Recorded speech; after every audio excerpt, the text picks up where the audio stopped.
বল্টি madam, আপনার মা বাড়ি থেকে ফোন দিয়েছে, দ্রুত ক্যাম্পে আসুন। হ্যালো মা, তুমি কেমন আছো? ভালো আছি মা। আমি তোর জন্য কালটা বাঙ্গুরুর সাথে বিয়ের দিন ঠিক করেছি, তুই ছুটি নিয়ে চলে আয় মা। ঠিক আছে মা, আমি কমান্ডারের কাছে ছুটি নিয়ে চলে যাব। স্যার, আমার বিয়ে ঠিক হয়েছে, তাই আমাকে 1 মাসের ছুটি লাগবে। ঠিক আছে, যাও 2 মাসের ছুটি নাও আর মা হয়ে ফিরো। তোমরা লাইক কমেন্ট করলে আমি দ্রুত বাড়িতে পৌঁছাতে পারবো। বল্টি, তোমার ছুটি বাতিল করা হয়েছে। বর্ডারে হামলা হচ্ছে, তুমি দ্রুত বর্ডারে চলে আসো। অফিসার বল্টি, বর্ডারে শত্রু চক্র চলছে, তোমাকে যেভাবেই হোক থামাতে হবে। তুমি দ্রুত ফোর্স নিয়ে বর্ডারে চলে যাও। তোকে বলেছিলাম এই সেনাবাহিনীর বাড়িতে বিয়ে না করতে।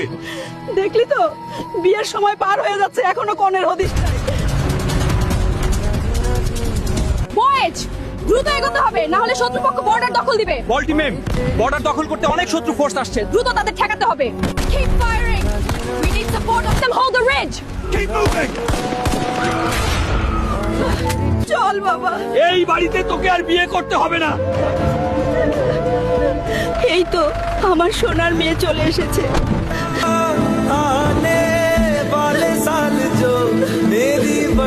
মা, তুই এইভাবে মায়ের কোলে ফিরবি আমি ভাবতেও পারিনি রে মা। আমাকে তুই ক্ষমা করে দিস রে মা। আমার মেয়ের আত্মার শান্তির জন্য সকলে ভিডিওতে লাইক দিয়ে কমেন্টে লাভ রিয়েক্ট দিয়ে যাও।